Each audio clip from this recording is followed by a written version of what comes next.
एक बार महात्मा बुद्ध एक गांव में अपने शिष्यों सहित घने पेड़ की छांव के नीचे बैठे थे।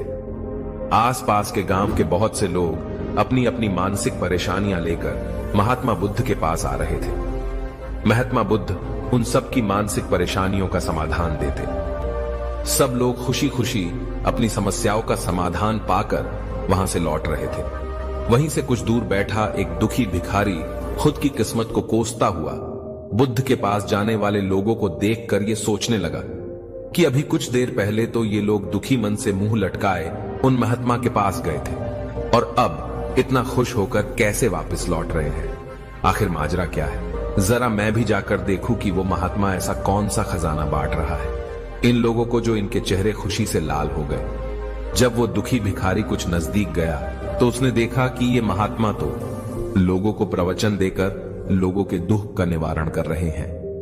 ये देखकर भिखारी के मन में भी तीव्र इच्छा हुई कि क्यों ना मैं भी अपना दुख इन महात्मा को बता दूं, मुझे भी अपने दुख का समाधान अवश्य मिलेगा। बस फिर क्या था, समाधान पाने की लालसा लिए भिखारी महात्मा बुद्ध के सामने पहुंचा और हाथ जोड़कर प्रणाम करते हुए बोला, हे महात्मा बुद्ध, मैं भी लोगों की मदद करना चाहता हूं। मेरी बहुत इच्छा है कि मैं लोगों की मदद करूं, लेकिन मैं मदद कैसे करूं? मैं तो बहुत गरीब हूं ना, तो मेरे पास धन है ना ही कोई वस्तु जिससे मैं किसी की मदद कर सकूं। मैं चाहकर भी किसी की मदद नहीं कर सकता। मुझे भगवान ने इतना गरीब क्यों बनाया? हे महात्मा, मुझ पर कुछ कृपा करो। इतना बोलते हुए भिखारी रोने लगा।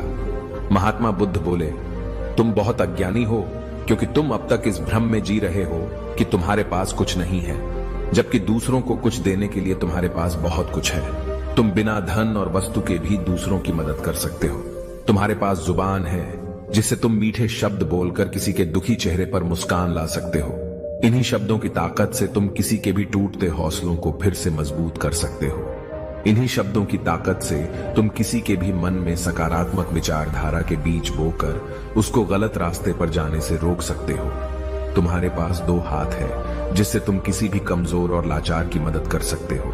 तुम्हारे पास 2 आंखें हैं जिससे तुम किसी अंधे को रास्ता दिखा सकते हो। तुम किसी के लिए दुआ कर सकते हो सकता है तुम्हारी दुआ से किसी के बिगड़े काम फिर से बन जाए।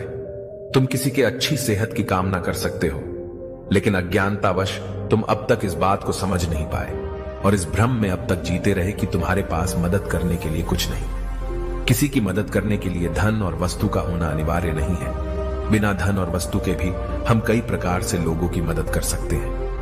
महात्मा बुद्ध के ज्ञान भरे इन सुंदर वचनों को सुन भिखारी के चेहरे पर मुस्कान आ गई और वो खुशी से झूमता हुआ वहां से चला गया। आज के समय में ऐसे ही बहुत से लोग हैं जो यही सोच सोचकर दुखी होते रहते हैं कि मेरे पास ये नहीं वो नहीं, बल्कि जो है उसी में संतोष करना सीखो और बिना किसी मतलब के लोगों की मदद करें।